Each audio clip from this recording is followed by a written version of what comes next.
circulatory system. So what is meant by circulatory system? It is an organ system that permits blood to circulate all over the body and also involves the transport of nutrients, oxygen to different parts of the cells and also to remove waste materials from the body. Okay, so this human circulatory system comprises of two different systems. They are blood vascular system and the lymphatic system.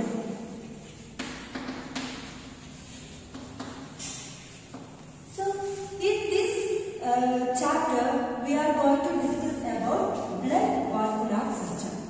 Okay, so what is blood vascular system? Blood vascular system consists of mainly heart, then blood vessels and blood. So these three are the components of blood vascular system: heart, blood vessels and blood. So what is heart? Heart is an important organ in the circulatory system in which it pumps blood to different parts of the body. Okay, then blood vessels. There are mainly three types of blood vessels. They are arteries, veins and capillaries. Arteries, veins and capillaries are the blood vessels. And what are the functions of this blood vessel? These blood vessels carry blood to different parts of the body. Then last one, blood. So we know blood is a fluid which helps in the transport of nutrients and oxygen to different parts of the body as well as to remove the excretory products that are formed in our cells. Okay, so this is all about the introduction to circulatory system. So now let's move to the structure of heart. So now let's discuss about the structure of heart. We already stated that heart is a pump. It is a muscular organ. Heart is a muscular organ in which the heart is made up of a special type of muscles called the cardiac muscles. So the walls of heart is made up of cardiac muscles. And heart has a size of fist. And the heart is situated in between the two lungs in the chest cavity. Next, this heart is surrounded or it is enclosed within a double-layered sac-like structure called the pericardium. So, heart is enclosed within a double-layered sac called the pericardium and it provides protection to the heart.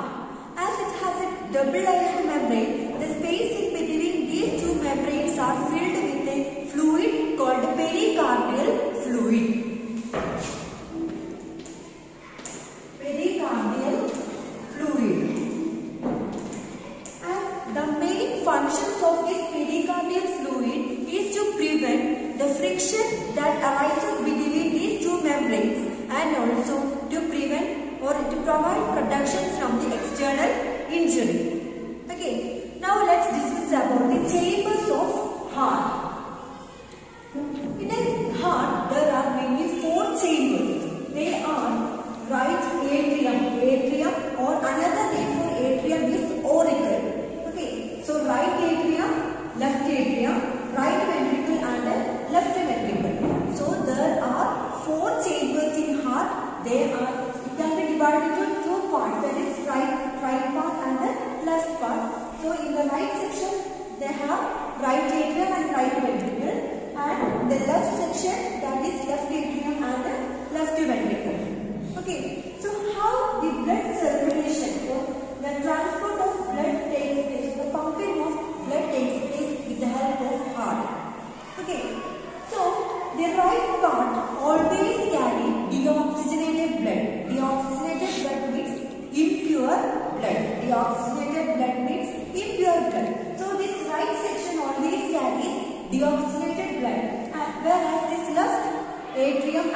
ventricle or the left section carries pure blood or oxygenated blood. What is the deoxygenated blood and oxygenated blood? Deoxygenated blood is called impure blood. That means it do not contain oxygen. Whereas this pure blood or the oxygenated blood contain oxygen.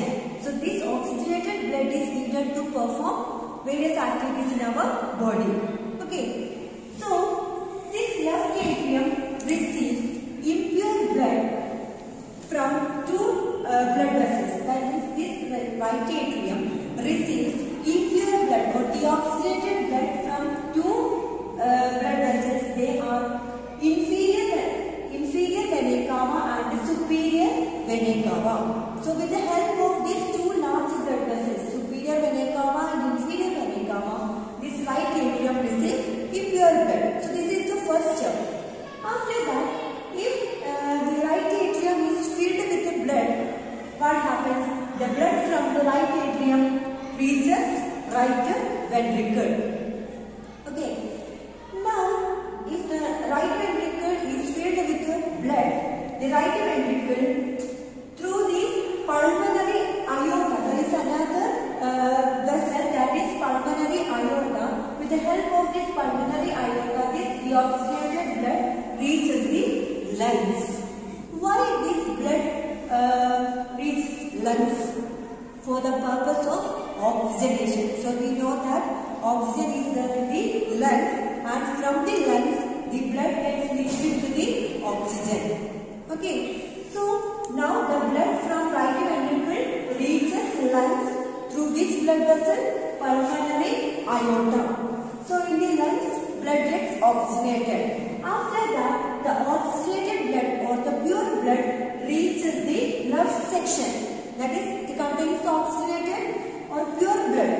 So the oxygenated blood from the lungs to the pulmonary vein carries pure blood or oxygenated blood from the lungs to the left atrium. Okay. So when the left atrium filled with the blood, then it enters into the left ventricle. Now the impure blood through the large blood vessel, that is aorta. Through the aorta, this pure blood reaches all parts of the body. Clear? So these are the four chambers of heart: right atrium, right ventricle, left atrium, and the left ventricle. So the important point here is the right section always carries deoxygenated or impure blood, whereas this left atrium and the left ventricle carries pure blood or oxygenated blood. Then, for separating each blood chambers of the heart, there are certain septum or muscular valve. Okay, so there is a muscular valve present in between right atrium and the left atrium.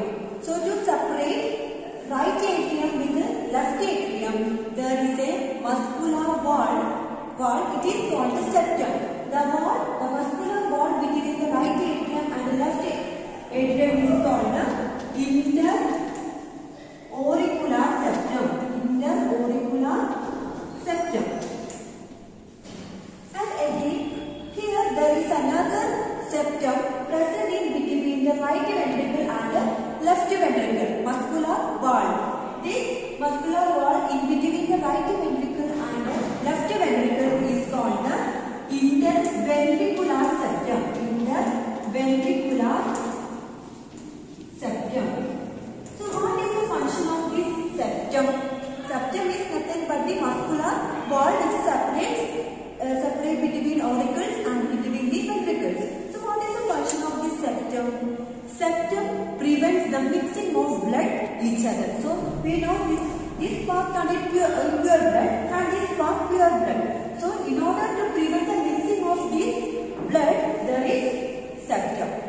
Okay. And again, there is one more thing. There are certain valves. Valves are present in between the right atrium and the right ventricle, and also left atrium and the left ventricle. Okay, here septum is present ventricles, whereas the valves are present in between the auricle and the ventricle. So mainly there are three types of valves present in the heart. They are tricuspid valve, then bicuspid valve, and two semilunar valve. Three semilunar valve. So where does this tricuspid valve sit? Tricuspid valve is seen between the right atrium and the right ventricle. Tricuspid valve is present in between the right atrium and the right ventricle. Whereas this bicuspid valve is present between the left atrium and the left ventricle. Bicuspid valve is between left atrium and the left ventricle. Then where is semilunar valve? The semilunar valve are present at the base of the pulmonary aorta and the aorta. Okay, so this semilunar valve is present at the base of the pulmonary aorta. The pulmonary aorta arises from the right ventricle, whereas the aorta arises from the left ventricle. So the semilunar valve is present at the base of these two pulmonary aorta and the aorta. So what is the purpose of this valve? The tricuspid valve in between the right atrium and the right atrium and the right ventricle prevents the backflow of blood. That is, if the blood enters into the right ventricle, there is a chance of backflow of this blood to the right atrium. So there is a valve to stop the backflow of blood from right ventricle to right atrium. And here, to prevent the backflow of blood from left ventricle to left atrium, there is another valve which is called the bicuspid valve. And also here this semilunar valve to prevent the backflow of blood from the pulmonary aorta to right ventricle. There is one semilunar valve and another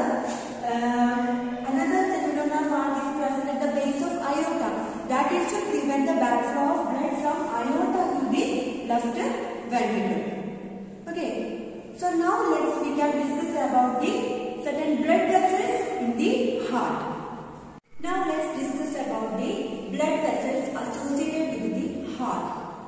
So these blood vessels associated with this heart can be divided into three main sections. They are blood vessels supplying heart, then blood vessels arising from heart, and blood vessels giving blood to heart.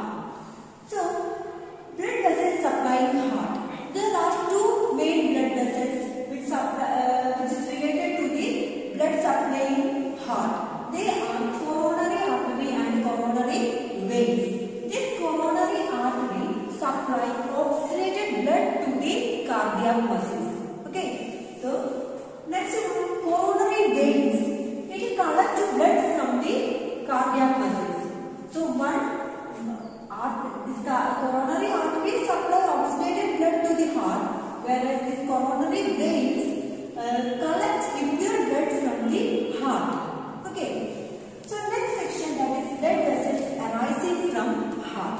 There are mainly two blood vessels that arise from the heart that we already discussed. First one, pulmonary aorta. So please recollect where is pulmonary aorta situated. So pulmonary aorta is in between. It is a blood vessel which connects the right ventricle and the lungs. So pulmonary aorta collects blood from right ventricle and brings to the lungs. Okay. Next one, aorta. Aorta is situated in the left ventricle. Left ventricle to distribute pure blood to all parts of the body. Here this pulmonary aorta collects blood from right ventricle to lungs for the purification of the pure blood. Okay, here the aorta collects blood from left ventricle to all parts of the body. That means distributing oxygenated or pure blood to all parts body. Next, the blood vessels bringing blood to heart. That means the blood vessels bring blood to the heart. There are two blood vessels. They are superior and inferior vena cava. The first we studied, superior and inferior vena cava are the two blood vessels which brings blood to the right atrium. The first chamber, that is right atrium, from the different parts of the body. It collects, the superior and inferior vena cava collect impure blood from different parts of the body and bring to the right atrium, the first chamber of heart. The next one, pulmonary vein. What is the function of this pulmonary vein? Where does this pulmonary vein sit? It is seen in between the lungs and the left atrium. Okay. So what is the function of this pulmonary vein? It carries oxygenated blood from the lungs to the left atrium. Okay. So these are the blood vessels which are associated with the heart. So now we can conclude this today's session. So in the next class we can discuss about the working of heart. Thank you.